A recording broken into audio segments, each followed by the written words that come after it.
Hola, ¿qué tal? Bienvenidos, bienvenidas a otro programa más de Tus Derechos. En esta ocasión con un tema muy, muy interesante y tenemos unos invitados muy especiales. En primer lugar, le quiero dar las gracias al doctor Jorge Pérez Castro, es subcomisionado médico de la Comisión Nacional de Arbitraje Médico. Bienvenido, Jorge, gracias por estar aquí con nosotros. No, muchas gracias, Terina. Muy gentil por tu Gracias. invitación. Y luego tenemos a la doctora Lilia Cote Estrada. Ella es asesora académica en seguridad del paciente de Fundación Academia AESCULAP, ¿así se pronuncia? Así es, a Esculap. Muchas gracias por estar aquí con nosotros. Muchas gracias por su invitación. Sí. Y tenemos a la maestra Reina Rosas Loza. Ella es la jefa de División de Educación Continua de la Escuela Nacional de Enfermería y Obstetricia de nuestra querida Universidad Nacional Autónoma de México. Así. Bienvenida. Muchas gracias, maestra, Gracias por la estar aquí. Pues el día de hoy vamos a tocar un tema interesantísimo, como les decía, y es que todos hemos sido pacientes alguna vez. Y como pacientes a veces tenemos miedo de enfrentarnos frente a pues, todo el sistema hospitalario y a los médicos que nos atienden. Y se ha desarrollado todo un tema en relación a la seguridad del paciente, ¿no? Y yo quisiera preguntarte, Jorge, en primer lugar, ¿qué se ha hecho con respecto a este gran tema? ¿Por qué ustedes médicos han estado preocupados? Porque verdaderamente un paciente al momento de presentarse y tener alguna enfermedad esté seguro con ustedes. Claro, gracias. Bueno, esto es una historia que tiene mucho tiempo atrás. Se ha puesto de moda desde el año 2000, pero tiene muchísimos años de que los médicos empezaron a percibir que las acciones médicas a veces no solamente no generan salud, sino que generan mal. Entonces, a veces lastimamos al hacer un procedimiento o al dar una prescripción sin que esto tenga sea un error. A veces hay un error en todo ello. Entonces, esto generó un ambiente donde se demostraba que, fundamentalmente en hospitalización, porque hay más intervenciones de los médicos con los enfermos, pero se puede dar también en las clínicas, se puede dar también en el domicilio de los pacientes cuando uno prescribe, que lo que uno hace puede lastimar al paciente. Entonces se generó un ambiente a partir de que se hicieron una serie de estudios muy sólidos en los Estados Unidos y en el Reino Unido, donde se demuestra que errar es humano, los médicos somos humanos, luego entonces cometemos muchos errores y se ve que se han hecho estadísticas múltiples, pero existen estadísticas donde hasta el 16% de los pacientes hospitalizados llegan a tener una causa, un error, algo que les altera su integridad física y a veces puede llevar hasta la muerte. Y ahí surge este término de seguridad del paciente. Hay incluso modelos de gestión de riesgos, porque entonces cada vez que nos sometemos, yo una vez me acuerdo que estuve en un hospital, no voy a decir el nombre, y resulta ser que me iban a operar de una piedra en el riñón y se acercó un médico y me dijo, ¿ya estás lista para tu liposucción? Y yo dije, ¿cómo? Pues entonces no, en ese hospital no había mucha seguridad para los... Y resulta ser que, ¿cómo hacer que el paciente tenga confianza y qué modelos de gestión de riesgos se han desarrollado con ustedes? ¿Qué me podrías decir, Lilia? Bueno, sí me gustaría comentar que si bien es cierto que los profesionales de la salud podemos tener errores y podemos de alguna manera afectar a nuestros pacientes, sí es muy importante que lo pongamos en la justa balanza. Es decir, que en la atención médica realmente la mayor cantidad de pacientes atendidos pues tiene éxito en su atención médica. Pero eso no quiere decir que vamos a descuidar cuando provocamos algún error. Y en estos años hemos aprendido precisamente esto, que como somos una, vamos a decirlo así, industria que genera salud o que genera a veces vida, tiene riesgos y que es altamente riesgosa precisamente por manejar nuestra materia prima que es la vida y la salud. En ese sentido, pues tenemos que buscar todas las posibilidades que nos permitan asegurar el menor de los riesgos. Y estas posibilidades pues se han convertido en modelos de gestión de riesgos que de alguna manera hace que los profesionales de la salud tengamos más cuidado en algunas cosas, sobre todo donde hay mayor riesgo. ¿Hay un número específico de modelos de gestión de riesgos? Específico no, hay una cantidad importante como puede ser un checklist cuando Un un paciente checklist. va a ser operado. Ajá. La Organización Mundial de la Salud tiene varias propuestas, como puede ser esto, un checklist que permite que un paciente que va a ser operado no se equivoque el lugar de la cirugía, el procedimiento o el propio paciente, Ujú. que pareciera que esto es inequívoco, pero realmente no lo es, como le pasó a usted. Ajá, sí. Entonces, esas medidas hacen que se implementen barreras de seguridad y esto se llama modelo de gestión de riesgos, Ujú, que tendrá que de alguna manera analizar las condiciones particulares de cada hospital, ujú. porque hay hospitales que se dedican a toda la patología, hay hospitales que se dedican a pediatría o a ginecobstetricia o a problemas de la vista. Entonces, va Y cada sufriendo modelo de cierto- riesgos se va se va ajustando ajustando con a la patrones especialidad. generales, pero se va ajustando. Ya. Entonces, esto nos ayuda a pues, minimizar las posibilidades de riesgo. Ujú, ok. Ok. Cuando decimos, Reina, que hay eventos adversos dentro de la práctica de la enfermería, ¿a qué nos estamos refiriendo? Hay siempre una posibilidad de error. Hay tres tipos de eventos que son los que realmente nos preocupan y ocupan al personal de la salud. Como seres humanos podemos cometer errores y existen cuasi fallas, que es cuando no se llega a concretar el error, pero que se identificó que podía haber la posibilidad de un error, por ejemplo, en la administración de un medicamento erróneo. Un evento adverso es un evento o una situación que puede causarle un daño leve o moderado al paciente, Ujú, como por ejemplo el hecho de haberle administrado una dosis inadecuada de un medicamento, pero que no llegó a generarle un daño grave, la muerte o la pérdida de una función. ujú, Y finalmente, bueno, los eventos centinela, que son cuando el paciente, por una situación que no tenía que ver con su enfermedad, sufre un daño grave, la pérdida de una función de un órgano o inclusive la vida. ujú. Muy bien. Yo he oído que de repente te haces referencia, Jorge, al queso suizo. Cuando hablas del queso suizo, ¿a qué te refieres? ¿Un queso gruyère es? ¿Que tiene Sí, muchos hoyitos? sí, podría ser un queso gruyere o podría ser cualquier tipo de queso, pero bueno, Ajá. en realidad es el queso gruyere, es un modelo que hizo un médico, Rison. Ujú, Él lo hace dice que si uno parte un queso en diferentes rebanadas, es muy difícil que uno se ponga del lado del orificio y pueda atravesar de lado a lado, porque cada rebanada tiene el orificio en diferentes lugares, ujú, entonces requiere haber una gran coincidencia para que atraviese todas esas rebanadas la vista, ¿verdad? O un palillo si uno lo metía de un lado para otro. ujú, Entonces, ese modelo se ha ujú, utilizado porque se dice que cuando hay un error o un evento adverso moderado o grave, como señalaba Reina, ujú, pues quiere decir que, todos los mecanismos de barrera que pueden existir en ese sistema de trabajo médico ujú, se rompieron, hubo una coincidencia y se cometió el error. ujú. Este es un modelo de riesgos. El queso suizo, al final hablaremos de algunas experiencias Ujú, donde lo que vamos nosotros a expresar es cuando se han roto todas esas barreras, ujú, hubo una coincidencia y se generó un evento adverso que puede ser leve o muy grave. ujú.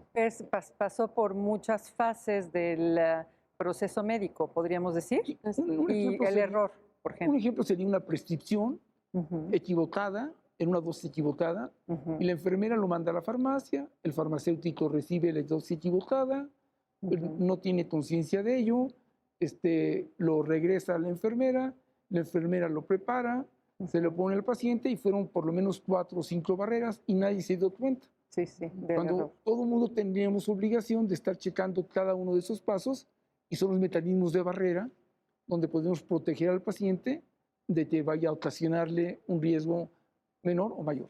Claro, claro, muy bien.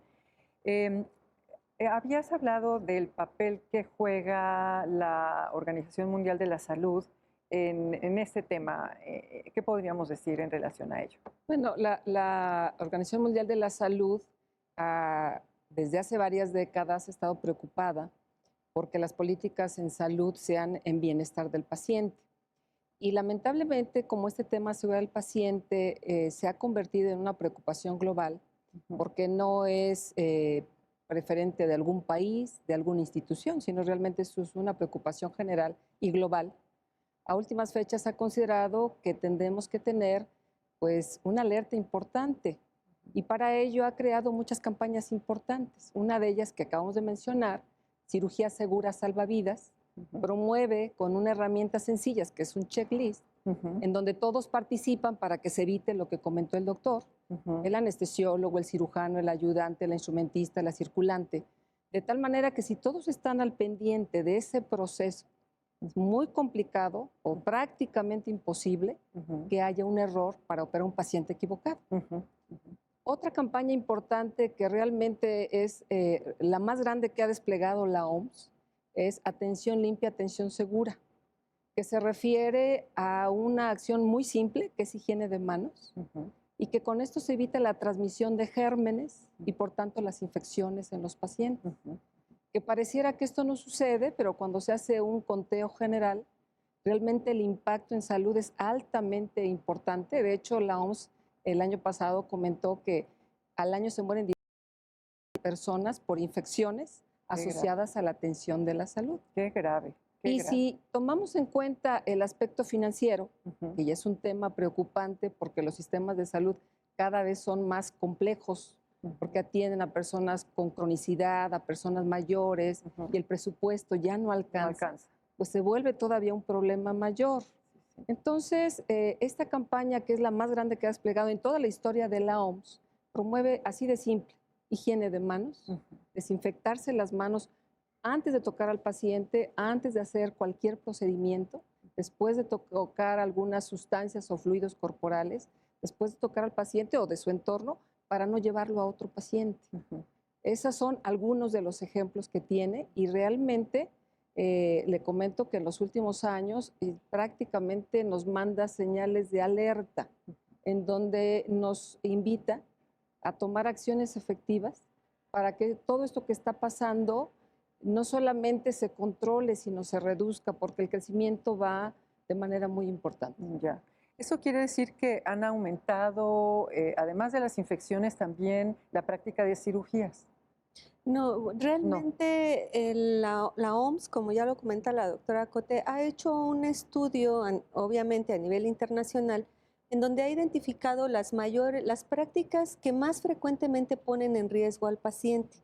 Una de ellas son las cirugías, pero existen algunas otras acciones, por ejemplo, la administración de medicamentos de alto riesgo, por ejemplo, el riesgo de caídas en el paciente, que de un paciente que entró a una cirugía y que se iría en 2 días, se cae y obviamente prolonga su estancia o puede causarle incluso hasta la muerte. Algunas otras acciones, como por ejemplo la comunicación que hay entre profesionales cuando se dan órdenes verbales, y que está demostrado que es un alto riesgo para que se confunda la indicación y se dé un tratamiento inadecuado al paciente. La orden verbal, por ejemplo, la da el médico a la enfermera. Así es. Y a veces la enfermera puede ser que no la comprenda en su totalidad o que la tergiverse. Así es, sí. Las órdenes verbales se dan con mayor frecuencia en situaciones de urgencia. Cuando está un paciente en una situación de urgencia y que es difícil que el médico esté prescribiendo los medicamentos o las acciones de forma escrita, da indicaciones verbales al equipo de salud, no solo a las enfermeras, a los radiólogos, a los laboratoristas, en fin. Entonces se ha detectado que en ese momento de urgencia, al dar una indicación verbal, puede ser que la otra persona, por múltiples circunstancias, no comprenda perfectamente la indicación y pueda poner en riesgo la vida y la salud del paciente. Entonces se establecen algunas medidas para contrarrestar ese tipo de situaciones que ponen en riesgo con mayor frecuencia al paciente. ¿Cómo cuál podría ser? En cuanto a comunicación efectiva, se da la situación de que si es una situación de urgencia, el médico o quien está a cargo, porque también puede ser una enfermera a otra enfermera, o un médico a un estudiante, en fin, en ese momento, si a mí me dan una indicación verbal, yo debo decirle nuevamente la indicación, es decir, si él me dice, ponle penicilina sódica cristalina, yo le digo penicilina sódica cristalina, o sea, yo le debo repetir la indicación, la escucho y la repito. Ya. Y el médico me debe decir, sí, penicilina sódica cristalina. Esa es una forma de confirmar que la indicación que se está dando es la correcta. Cuando no son situaciones de urgencia, pero que se da mucho en situaciones vía telefónica o indicaciones vía telefónica, existen bitácoras ya establecidas y que se recomiendan incluso a nivel internacional, en donde la persona que recibe la indicación debe registrar lo que el médico o quien está indicando da la indicación. Se registra, le leo nuevamente, o sea, registro lo que me dice y se lo leo. Me dijo penicilina sódica cristalina, el médico repite, sí, te dije penicilina sódica cristalina. En ese momento, quien recibe la indicación actúa, atiende al paciente, pero plasma nuevamente en el expediente la indicación que dio el médico. Obviamente se toman una serie de datos, la hora, la fecha, por supuesto, qué médico lo dio, a qué paciente. Tenemos sistemas de identificación de paciente para darle mayor seguridad. Se plasma en el expediente y en cuanto el médico o quien dio la indicación se desocupa o acude a ver al paciente, debe firmar la indicación. O sea, son medidas para confirmar que lo que nos están diciendo es real, lo escuché bien y voy a hacer una indicación correcta. Entonces, no solo es la cirugía, son en general actualmente 8 las acciones esenciales que está marcando la OMS para proteger al paciente y disminuir el riesgo de la atención médica que está recibiendo. Esas son algunas. Una de las más importantes es la identificación del paciente, que es en donde se presenta un mayor problema de riesgo cuando se confunde un paciente por otro, como lo que a usted le pasó. Lo que a mí me pasó, qué horror. Pero bueno, lo bueno es que todavía estaba despierta, no me había caído la Era una broma, seguramente. Seguramente era una broma. Seguramente era una broma. Luego, se ha dicho mucho que hay una falta de acceso a cirugías de calidad, ¿no? ¿Qué podríamos decir de eso, Jorge? ¿Cómo garantizar que todos los mexicanos tengamos cirugías de calidad en este país? Vaya pregunta. Sí. Bueno, yo creo que más que garantizar las cirugías como tal, habría que garantizar que el acto médico siempre sea de calidad. Yo creo que eso sería lo que nos tendrían que demandar a los médicos y a los trabajadores de la salud en lo general. Tener todo a la mano para que todo pueda ser fluido y suficiente. Bueno, en modo, tiempo y lugar, por supuesto. Todo así tendría que ser. ¿Qué pasa con la cirugía? ¿Por qué en esto de la seguridad del paciente la cirugía tiene un papel muy importante? Sí. Bueno, tiene toda la atención en función de la prevención, pero en acciones concretas, un gran porcentaje de los errores que podemos detectar o de los eventos adversos que detectamos son en el área quirúrgica. Digamos que más del 60% de lo que sabemos que sucede se puede prevenir. Entonces, como se puede prevenir, el campo de acción ahí es enorme. Entonces, mucho se habla de cirugía segura, de cirugía de calidad. A veces es un sinónimo, porque la calidad es algo que cada uno de los usuarios o de los clientes de un lugar lo percibe diferente. Es subjetivo, ¿no? Claro, totalmente subjetivo. Claro. Alguien lo ve por la hotelería, alguien lo verá porque la atención de la enfermera es muy cálida, alguien lo ve porque su médico es también muy complaciente. Sí. Entonces tiene diferentes opciones de calidad. Pero lo que no puede ser variable es la seguridad. La seguridad sí es todo el tiempo en todos. Entonces, por eso es que en cirugía hay mucho de que la cirugía segura, por entonces se ha trabajado mucho sobre estándares de cirugía para que se pueda establecer la máxima seguridad en cada uno de los procedimientos. Y no solamente en el procedimiento en tal, sino en cada uno de los procesos que componen todo un procedimiento. Y no solamente en el procedimiento, sino en el sistema que está alrededor del procedimiento, como es la movilidad del paciente, la identificación del paciente, la certeza de la esterilización, la capacitación del personal técnico, que los equipos estén los adecuados en el momento adecuado, etcétera, esté al corriente. Todo eso se habla, pues sería una cirugía de calidad, pero más bien diría yo una cirugía segura. Segura, muy bien. Pues ya ven que está muy interesante el programa, ahora regresamos. Gracias.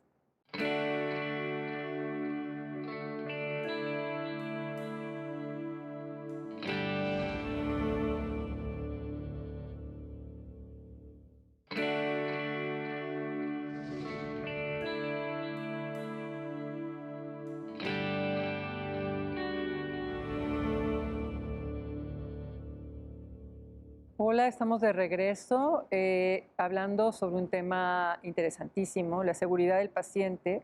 Y estábamos hablando con la maestra Reina en relación a las acciones que ya se han implementado y que deben de respetarse para poder tener seguridad en el paciente. ¿Me podrías decir cuáles son estas Sí, ocho claro. acciones? Sí, comentábamos que a nivel internacional, desde hace ya 2 décadas, pues está la preocupación de la seguridad del paciente y se han identificado cuáles son las situaciones que con mayor frecuencia ponen en riesgo al paciente y que pueden generarle un daño permanente. A partir de eso, hace algunos años se establecieron 5 metas internacionales, las estableció la OMS, pero actualmente ya en marzo del año pasado en nuestro país se estableció por el Consejo de Salubridad General 8 acciones esenciales de carácter obligatorio que se deben aplicar en todas las instituciones de salud que atiendan pacientes tanto hospitalizados como ambulatorios. Y son precisamente estas acciones las que se han identificado como un mayor riesgo. Una de ellas es la identificación del paciente y puedo mencionarlas de manera general y después podemos tocar cada una de ellas, Sí, por cómo se favor. implementan en cada institución. La identificación del paciente, puesto que ha sido uno de los mayores riesgos en cuanto a que se pueda confundir el paciente para el tratamiento o para inclusive la cirugía. La comunicación entre profesionales, lo que hablábamos hace un rato, este tema de asegurar que lo que yo estoy entendiendo es lo que el otro profesionista me dijo que era lo que quería que se hiciera. Esa es la segunda acción esencial. La tercera acción esencial tiene que ver con la medicación segura. Existen medicamentos de alto riesgo que están ya identificados como los electrolitos concentrados y que tienen que tener un manejo muy especial, una identificación especial, inclusive desde la industria farmacéutica y obviamente dentro de las instituciones en el almacenaje y en la prescripción y en la administración de los medicamentos. Otra acción esencial es la prevención de, bueno, la cirugía segura o los procedimientos seguros, porque no solamente son cirugías, también existen otros procedimientos, como por ejemplo una hemodiálisis, que requiere de un manejo muy específico de la identificación del paciente y de la prevención de eventos adversos durante el mismo procedimiento. Otra acción esencial es la prevención de infecciones asociadas a la atención médica, lo que comentaba la doctora Coti. Como una de las estrategias mundiales más fuertes, el simple hecho de que hagamos una higiene de manos adecuada antes de tocar al paciente está demostrado que puede prevenirle muchas complicaciones y darle una seguridad en la atención. Otra de las acciones esenciales es la prevención de caídas. Lo comentábamos, un paciente puede irse de alta en 2 días después de un procedimiento o después de un internamiento y sin embargo una caída puede generarle una fractura de cadera que prolongue su estancia más de un mes. Entonces, esa es otra de las acciones esenciales, prevenir que el paciente sufra caídas y para eso se requiere toda una estructura y todo un cambio en la mentalidad de los profesionales. Estas hasta ahora 6 acciones esenciales están establecidas a nivel mundial. Sin embargo, en nuestro país también se estableció la necesidad del registro de eventos adversos y eventos centinela. Hay un registro que ya existe electrónico en donde se obliga a todas las instituciones de salud a registrar estos eventos adversos y eventos centinela que no son necesariamente punitivos para quien cometió el error, pero que sí nos da una luz para saber en dónde tenemos que intervenir y cuáles son las acciones de mejora que tenemos que establecer para que eso no vuelva a suceder. Y la octava acción esencial, que es justamente favorecer una cultura de calidad en todas las instituciones de salud y una cultura de protección a la seguridad del paciente. Entonces, cada una de ellas tiene toda una forma de establecerse y toda una forma de vigilar el cumplimiento en las instituciones. Vamos a tomar una de las acciones que nos comentaste, Reina, y la hicimos una vez en la CONAMED y yo salí reprobada, que es el lavado de manos, ¿verdad? Uno luego piensa que nada más poniéndose un poquito de jaboncito y ya están lavadísimas las manos. ¿Qué se necesita, Jorge, para verdaderamente pasar el examen y decir sí tengo las manos limpias para entrar al quirófano? Bueno, yo desde el punto de vista técnico, pues hay una técnica para hacerlo, son 5 movimientos, está muy extendido ya, hay videos, te han hecho profesionales sobre eso para hacer la mercadotecnia de lo mismo, y también lo han hecho a lo mejor de los profesionales, los aficionados en las instituciones de salud a fin de promover el lavado, el higiene de manos. Eso se usa generalmente el gel alcohol, pero más que la técnica en sí, es tener conciencia de la necesidad de hacerlo en los momentos en que hay que hacerlo. Podría no ser tan pura la técnica.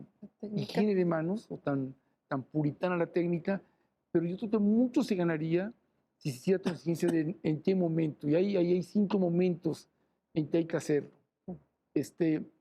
Y también sería muy importante saber los 5 momentos, pero más de los 5 momentos, yo diría que si el jefe de servicio, si el director del hospital, si el encargado de cada una de las áreas, cada vez que llega a su servicio, se hace una higiene de manos y le dé el ejemplo a todos los que lo acompañan, él estaría rompiendo paradigmas y generando una acción que se va a ir a repetir una y otra vez. Entonces, yo creo que es muy importante la técnica para hacer la higiene de manos, es muy importante los 5 momentos para hacerlo, pero lo más importante es llevarlo a cabo con liderazgo y hacerlo como una parte intrínseca de uno, no como una pose, sino que cuando uno llega a la habitación, es delante del familiar y demás, no para que lo exhiban, sino para que se integre como que ya lo hice. Claro. Luego cuando te toco, si toco alguna cosa, bueno, lo vuelvo a hacer. Aún si yo uso guantes, después de quitarme los guantes, lo vuelvo a hacer. Si manejo fluidos, pues con mayor razón. Y finalmente, cuando yo salgo de la habitación, lo vuelvo a hacer. Porque después de eso yo voy a ver a otro paciente o a otro paciente y voy pasando de un lado para otro,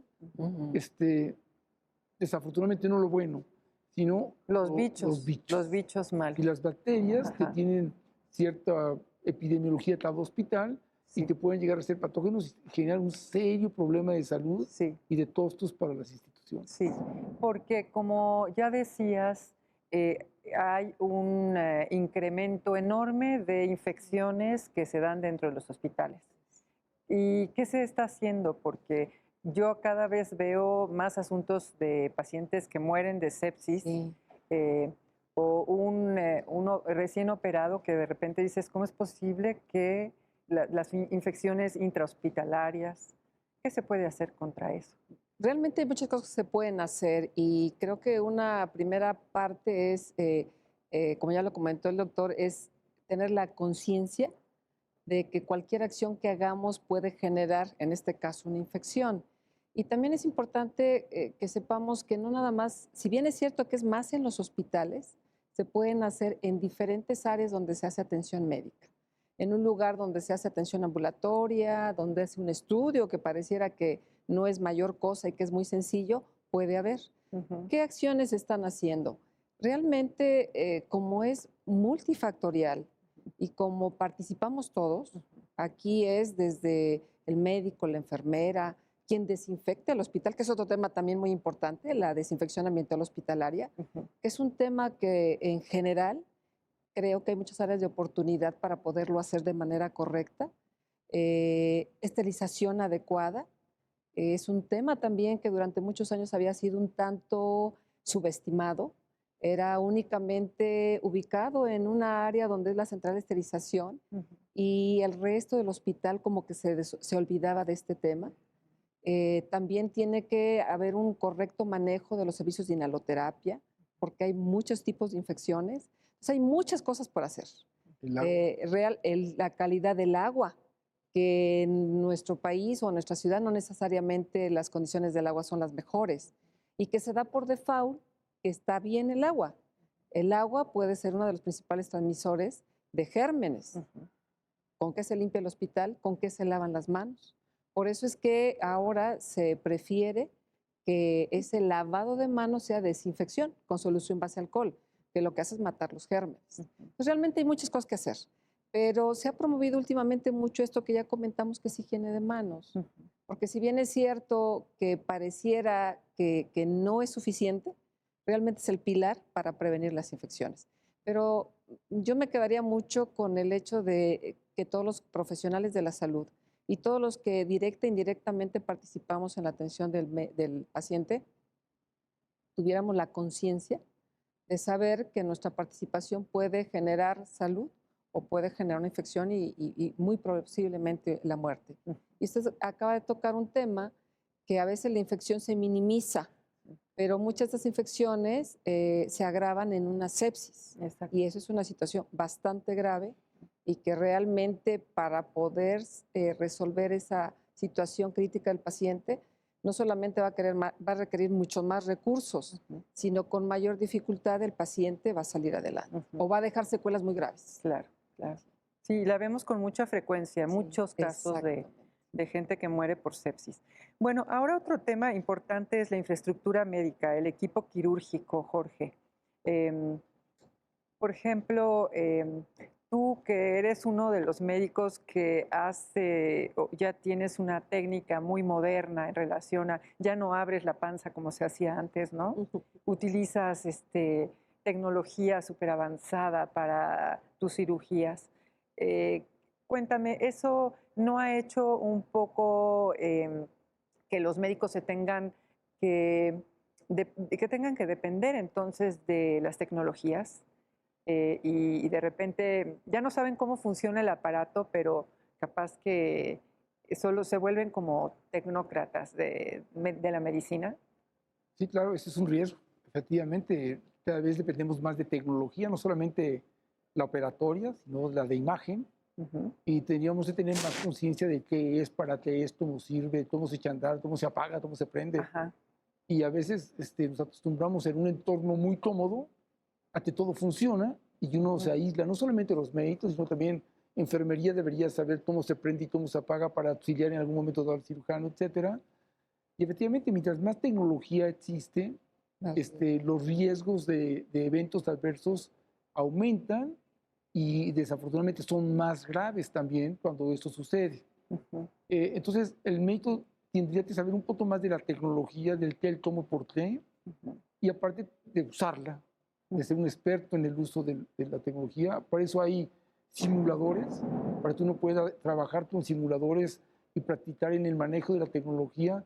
Implica no solamente en el usar un robot para hacer una operación, sino implica en cómo se monta el robot, cuáles son las partes estructurales del robot y cómo se prende y se apaga, Ujú. ¿sí? Y cómo si se desconecta el monitor, qué posibilidades tenemos para que podamos solventar esta falla técnica que hubiera en algún momento dado si no estuviera un técnico alemán. Entonces, efectivamente, dependemos cada vez más de tecnología, qué bueno, pero Pero esa tecnología no es muy costosa y a veces solamente la puede comprar en los hospitales privados o también existen en los hospitales públicos. no, se ha ido permeando. ¿Sí? Yo creo que hay en todos los hospitales, no en todos, pero se ha ido permeando la tecnología. Por ejemplo, se refiere a la laparoscopía. Ujú.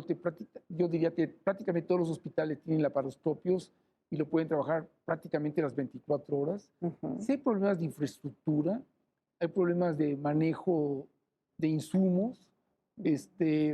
Hay todo un tema ahí complejo que se podría comentar, pero se ha ido, digamos, bajando la infraestructura. Hay hospitales privados que tienen robots de última generación y hospitales públicos son robots de última generación. Ujú. Entonces, lo mismo se puede tener en un lugar que en otro. Entonces, esto se ha ido ampliando. Pero yo quisiera más bien regresar un poquito a las bases. Sí.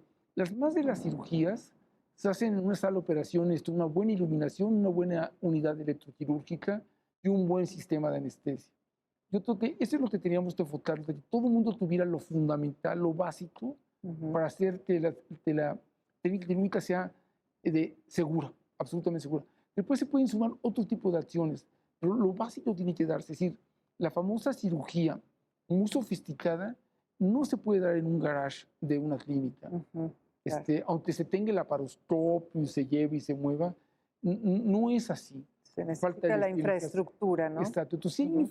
infraestructura, hay una norma oficial mexicana sobre infraestructura. Ah, y las La normas. COFEPRIS vigila la infraestructura y Ujú. evita los riesgos sanitarios que esto generaría el no usarla en forma correcta Ujú. ni adecuadamente. Entonces, yo creo que sí hay, dependemos cada vez más, Es muy emocionante trabajar con ello, es muy satisfactorio porque el paciente tiene muchísimo menos, una recuperación más rápida, tiene mucho menos lesiones Claro, visibles, hay claro. cosas muy fabulosas, pero pues hay más riesgos, pero no debemos olvidar que la gran mayoría partimos de lo básico. Ujú, Y eso básico no lo debemos nunca de perder de vista. ujú. Y luego de ahí, pues ir sumando. Es como todo, hay una primaria, hay una secundaria y después hay especialidades, Claro, etc. las especialidades. ¿Qué podrías decirnos, Reina, en relación a las enfermeras, ese servicio de enfermería relacionada con toda esta nueva tecnología? Bueno, realmente eh, nosotros justamente yo estoy en un área de educación continua Ujú, y realmente es uno de los aspectos que más nos ocupa, el poder estar actualizando al personal de enfermería en cuanto a toda la tecnología que existe.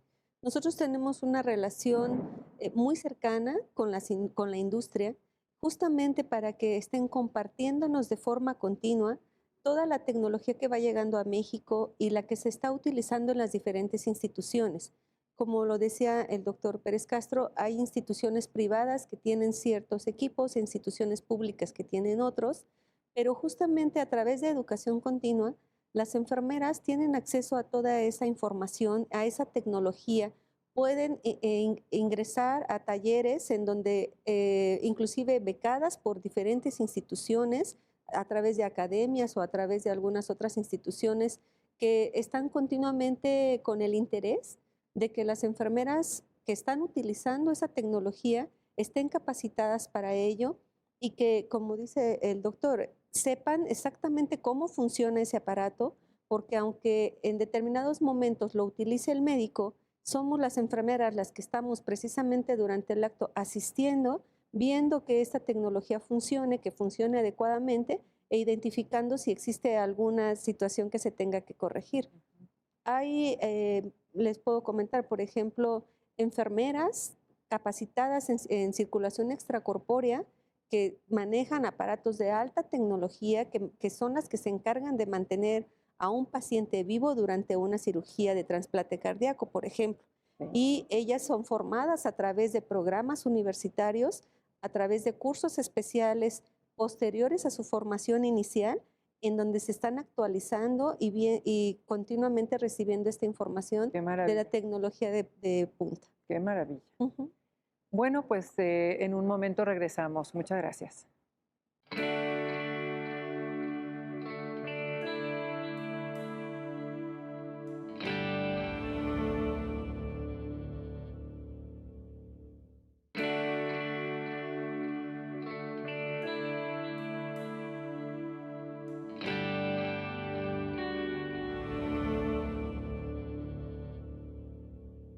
Regresamos a nuestro programa Tus Derechos.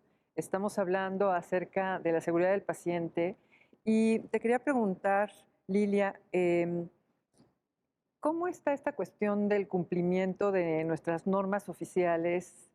Hay una cantidad de normas oficiales que pues, nos marcan una serie de pautas y procedimientos que debemos de cumplir. ¿Qué podrías opinar en relación a esto, a Bueno, las pues normas?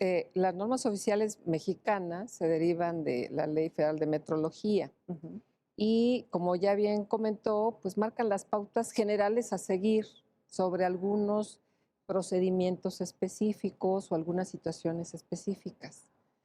Su carácter de obligatorio nos hace que de alguna manera aseguremos la atención de los pacientes. Y solo por mencionar algunas, porque hay muchas, ujú, hace un momento se comentaba sobre la infraestructura de los hospitales y ujú. bien decía el doctor que no es posible, aunque a veces se pudiera dar, que una cirugía se realice sin las condiciones suficientes. Ujú. Entonces, la norma oficial mexicana sobre infraestructura señala cuáles son los requisitos de infraestructura que tiene que tener un consultorio, un quirófano, una sala de urgencias y así Ujú, sucesivamente. ujú. Esto hace que las instituciones y los hospitales pues tengan una guía primero y Ujú, después algo que tienen que cumplir. ujú. Pero como eso hay normas muy interesantes ahora que hablaban que hablaba la maestra Reina sobre las acciones esenciales. La tercera es sobre medicación segura, específicamente sobre los medicamentos de alto riesgo. Y ahora que lo estamos comentando, la lección primera es que aunque hay mucho por qué trabajar, en este camino se han logrado beneficios. Cuando empezamos a trabajar todo esto, que es las 6 metas internacionales que vienen básicamente de la Young Commission y que se implementaron aquí por el Consejo de Seguridad General, pues prácticamente el etiquetado de estos medicamentos no nos ayudaba en nada. Y ¿Por qué razón? porque eran muy parecidos. Ujú. Hay varios, por ejemplo, los electrolitos concentrados. Ujú, Eran sustancias, como su nombre lo dice, concentradas ujú, y que en ciertos pacientes con ciertas dosis pueden provocar incluso la muerte. ujú. Entonces, como su apariencia física de la ámpula con su etiquetado igual, pues esto favorecía una posible equivocación. A raíz de todo esto se crea o se emite la nueva Sociedad Mexicana del Etiquetado. Y entonces surge para estos medicamentos específicamente un código de colores, de tal manera que cada electrolito tiene un color. Un color diferente. Y eso hace que cuando la enfermera lo administra, pues tenga esa barrera de seguridad. Ujú, claro. Y entonces participa, pues evidentemente los profesionales de la salud, pero aquí en este momento, pues también la industria Ujú. Pero esa norma sí farmacéutica. funciona y sí se cumple, Como más o todas las menos. normas, tienen que cumplirse. Tiene que cumplir. Habrá que ver cómo es el mecanismo de supervisión y de sanción que garantice que se cumplan. Claro. Creo que ahí tenemos mucho que trabajar y un camino todavía por recorrer. Ujú, porque la que nosotros siempre mencionamos es la 004, ¿verdad, Del Jorge? expediente clínico. La del expediente clínico, Exactamente. que muy pocos médicos la cumplen en Así su es. totalidad, ¿no? Así es, porque pues sí, hay en los hospitales un comité del expediente clínico, que de alguna manera, de manera aleatoria revisa los expedientes, que se retroalimenta a los médicos, pero finalmente creo que el grado de cumplimiento todavía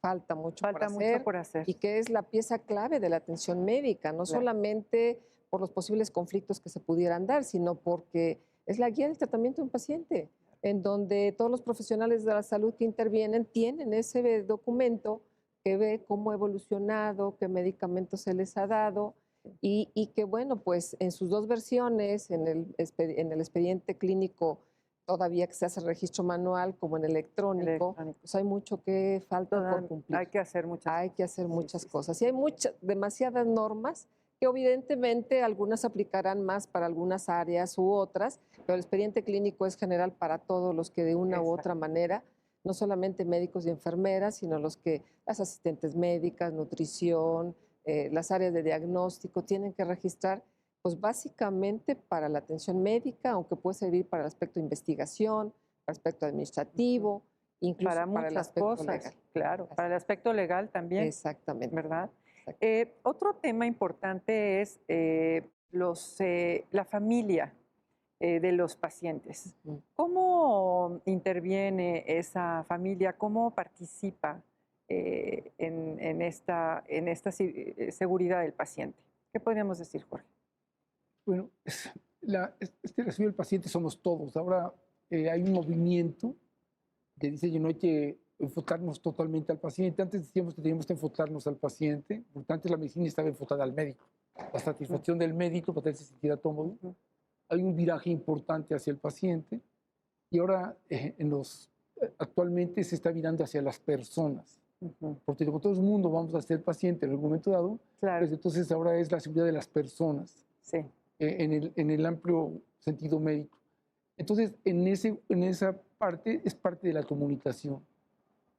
Y no sé, es muy importante el familiar y el paciente, porque una parte del expediente clínico de la norma oficial mexicana 004 habla precisamente de la información que se tiene que dar al paciente, del qué y el cómo se le va a hacer tal o cual cosa, Ujú, para que él asiente si acepta o no acepta. ujú. Recordar que la autonomía es uno de los derechos secundarios, terciarios, derechos humanos, Ujú. donde el paciente puede tomar decisiones sobre su persona. Sí. Entonces uno tiene que informarle perfectamente bien. Y la familia tiene un peso importante en la toma de decisiones de cada uno de nosotros. De tal manera que es importante que el médico tenga el tiempo, el espacio y la capacidad para que desarrolle la habilidad, para que tenga una buena comunicación médico-paciente. Ujú. Es una materia que generalmente se nos da, a veces está explícita, a veces está implícita, pero más bien va a ser algo que se adquiere en la práctica. Entonces, es algo que tiene que tener el médico cotidianamente, cómo tratar al paciente. Hay pacientes muy diferentes, muy disímbolos, familiares muy complejos, Muy y otros difíciles, muy ¿no? colaboradores. Sí, Entonces, el médico tiene que desarrollar una habilidad especial para la comunicación médico-paciente. claro, No siempre se da. claro. El médico tiene que tener entonces la capacidad de que cuando él siente que la comunicación se está alterando, hacer uso de un compañero o un parte del grupo médico para que entre todos puedan allanar la información en forma correcta y adecuada para evitar conflictos mayores. Claro, claro. El, el mayor número de las quejas que tenemos en la comisión, todas, tienen un factor de comunicación equivocada. Sí, sí. Equivocada, incompleta, errónea, lo que fuera. Pero siempre hay un factor de comunicación. Sí, claro. Puede haber otro tipo de cosas que a veces soslayan a la otra, pero en todas hay un factor de comunicación. Entonces es un punto muy importante que no debemos de perder de vista nunca, donde el paciente es trascendente y sin duda el familiar también. Claro, claro, Jorge.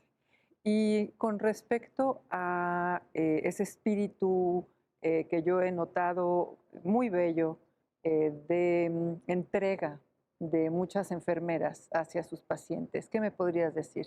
Eh, ¿Cómo haces que las chicas que están estudiando enfermería tengan ese amor y esa vocación por pues atender y servir a los pacientes? Y Sí. además también a los médicos, ¿no? Bueno, realmente enfermería ha sufrido un cambio vertiginoso en los últimos 20 años a nivel mundial y particularmente en nuestro país. Enfermería, de ser una profesión que no requería inclusive ningún nivel académico porque podían ser auxiliares, actualmente existe ya una norma oficial que rige nuestro desempeño y actualmente las enfermeras eligen ser enfermeras, eligen ser licenciadas en enfermería y desarrollar obviamente su capacidad profesional. Esto es una situación que por elección deciden ser enfermeras y no médicos. Los médicos tienen su propio campo de acción y las enfermeras tenemos el nuestro. Claro, claro. El campo de acción de las enfermeras, la esencia de la enfermería es cuidar. Y para que podamos cuidar en todo el sentido de la palabra se requiere un aspecto humano muy particular. No todas las personas tenemos ese gusto por cuidar a otro ser Esa humano. sensibilidad, ¿no? Exacto, por bañarlo, por levantarlo de la cama, por ver qué comió, por ver si cumplió todas sus necesidades, por escucharlo, por preocuparnos por él y ver que cumpla su tratamiento. Realmente es una elección. Sería difícil que nosotros pudiéramos hacer a un ser humano que tuviera esas cualidades. Lo que sí se hace durante la formación profesional es inculcarles valores, valores universitarios, valores profesionales, en donde obviamente está el primero no hacer daño, como también existe obviamente para la disciplina médica, pero también este apego y este compromiso con la recuperación del paciente, pero también con la prevención. Nosotras somos formadas precisamente y las formamos para no solo curar a las personas, no solo verlas en su etapa de enfermedad, sino somos educadoras, nos forman para ser educadoras, las formamos para ser educadoras y todo el tiempo estamos hablando con el paciente y la familia para prevenir complicaciones, para prevenir enfermedades y qué va a hacer el paciente en su domicilio para recuperarse. Claro. Entonces, sí es un sentido ya muy individual, es una elección. Actualmente ser enfermera es una elección. En nuestro país existen enfermeras con doctorados, con postdoctorados, con maestrías, que deciden ser enfermeras y dedicarse a cuidar a los pacientes y que deciden hacer investigación para saber cómo cuidar mejor a los pacientes. Qué maravilla. Eso es algo Pues es innato, un cambio es algo- de paradigma. Sí. Sí. Y bueno, para concluir, quisiera yo pedirles qué experiencia han tenido en relación a la seguridad del paciente, alguna experiencia personal. ¿No te han confundido alguna vez? No. ¿Confundido? No como a mí, por ejemplo, no. No, no, no. Bueno, pues la verdad es que creo que un factor y común denominador de las personas que estamos ahora aquí es porque hemos trabajado durante muchos años convencidos, verdaderamente convencidos de del paciente. Y creo que precisamente esa convicción nace de todo lo que hemos vivido a lo largo de nuestra carrera profesional Ujú, y hemos visto pues muchas situaciones críticas con los pacientes. ujú. E independientemente que las enfermeras se distinguen por su sensibilidad, Sí, pues los médicos también también, tenemos claro.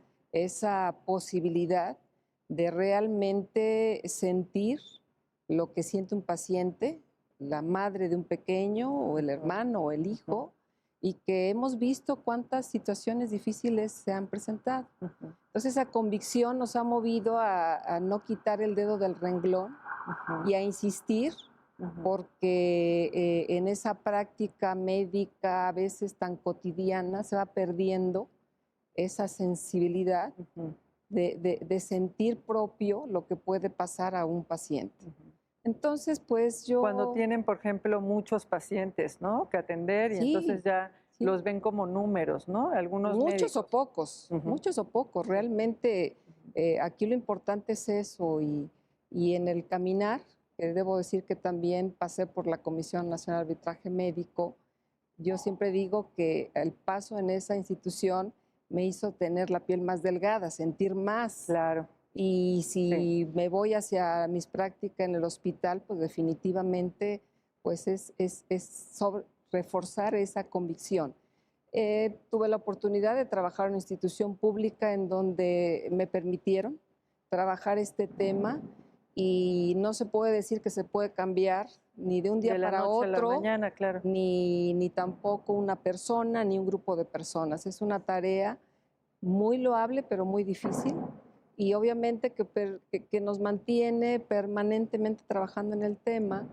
Y sí, realmente la satisfacción de haber logrado muchos resultados positivos sin haberlo cambiado del todo, creo que es lo que motiva a seguir trabajando en Claro, hay el que tema seguir trabajando y mucho. convenciendo y haciendo todo un ejército de profesionales de la salud y de todo, porque también hay que convencer a pacientes, familiares, a la industria, a todos los que de alguna u otra manera intervienen y actualmente trabajando desde la Academia School pues como educadora o como proyectos de seguridad del paciente, pues también intervenimos de una manera directamente en que todos los programas académicos que existan independientemente del punto de vista técnico, porque son todas las especialidades médicas o de enfermería, Ujú. pues siempre tengan ese sello de que no nos olvidemos que así como podemos causar el bien, podemos tener equivocaciones y lo que Y hay importa que es evitarlas, evitarlas. claro, claro. Muchas gracias por Gracias. estar aquí. Ya nada más para concluir, Jorge, ¿alguna experiencia personal que nos quieras compartir? Sí, bueno, hay muchas cosas que pueden ser como una casa de los Usher y de terror, pero podría comentar alguna. Hay la similitud en los nombres de los medicamentos. Hay un medicamento que se llama oxitocina, Ujú, que se utiliza para promover la tontatividad uterina y se utiliza mucho para el trabajo de parto en cierto tipo de mujeres. Y hay otro medicamento que se llama succinilcolina, ujú, que es un relajante muscular muy poderoso, ujú. que cuando el anestesiólogo lo pasa a los pacientes, pues el paciente se relaja y pierde la autonomía de sus músculos. Sí, Entonces, lo primero que pasa es que pierde la capacidad respiratoria, entonces tiene que el anestesiólogo tomar el mando de la respiración del paciente para que no se muera asfixiado y sin poderse mover, pues qué está horror. consciente. Bueno, en alguna oportunidad, en algún hospital, Ujú, un médico le comentó a la enfermera que si le pasaba ciertas unidades de oxitocina a una paciente en trabajo de parto. ujú, Entonces, esta enfermera, que es una enfermera novata, le habla a la farmacia y pide oxitocina al farmacéutico. El farmacéutico entiende que es succinilcolina y le manda succinilcolina al piso. En el piso llega por un tubo, una ampolletita de succinilcolina, entonces la empieza a preparar y otra enfermera experta pasa a ser que le dice: ¿qué estás haciendo? Porque la oxitocina viene en un envase transparente sin etiqueta y la succinilcolina trae una etiqueta negra con rojo. Entonces dicen, pues estoy preparando una sustancia para la paciente de trabajo de parto que acaba de llegar del doctor Perengano de tal. Bueno, entonces pasa, no le da mayor importancia, pero percibe algo extraño. Esta enfermera novata toma esta ampolleta, la pone en el suero y se le empieza a gotear a la paciente. Ella está goteándole para ver cómo va la contractura uterina. Y la paciente le empieza a decir, señorita, me siento un poco extraña. Ah, pues a usted le pasa, pues me siento extraña, como que pierdo fuerzas, me siento incómodo. Es decir, el efecto de la succintilina en el goteo se estaba dando como tal. En ese momento la enfermera experta se quedó con una tentación, va y percibe que existe este problema. Corre a la habitación o al sitio de labor donde está esto y cierra la solución. Dice, ¿qué está pasando? Cuando la paciente pues ya no puede respirar, no por estar inconsciente, sino porque tenía efecto de la succintilina. Sí, qué terrible. En ese momento pues mandan llamar a un médico. Este médico X, pues ve que la paciente está en paro respiratorio provocado por la sustancia y entonces procede a resolver el problema. No lo resuelve tan ad hoc como debería haber sido, porque únicamente con la mascarilla y estar ventilando, o pudo haber esperado los 5, 10 o 15 minutos y se resolvió. No. Él, con la desesperación de todo esto y al ver que estaba pasando algo fuera de lugar en una paciente de trabajo de parto, le hace una intubación endotraqueal. La intubación es una intubación de emergencia, una persona no experta, y lastima la tráquea. La historia es que esta paciente, bueno, pues nació su bebé, todo estuvo bien, pero tuvo una lesión de la tráquea que le cambió la voz. En fin, ¿cuáles serían? ¿Qué pasó en este hospital después de esto? Bueno, hubo una demanda, lo que ustedes quieran, hubo pues una serie de problemas legales, pero ¿qué pasó? Hubo una prohibición tácita para que cierto tipo de medicamentos de alto riesgo no salieran de esa área, excepto para ciertos lugares en ciertas condiciones especiales. No se pueden hacer órdenes verbales, tiene que ser todo por escrito, con puño y letra, y si no se firma, la supervisora autoriza la prescripción de medicamentos como el oxitocina en las áreas de labor. Se restringe a condiciones muy especiales supervisadas siempre por un médico, entonces se puso un médico en esa área, en ese hospital, especialmente para vigilar todo ello, entre algunos otros tipos de acciones que también se hicieron a nivel de la farmacia. Todo esto se pone en un lugar especial, en condiciones especiales, controles especiales, etc. Y se genera una serie de barreras para evitar que existe este riesgo que sucedió en Hace muchos años, me imagino de eso, ¿verdad? Esperemos que nunca más vuelva a suceder algo así. Así es. Gracias por compartirlo.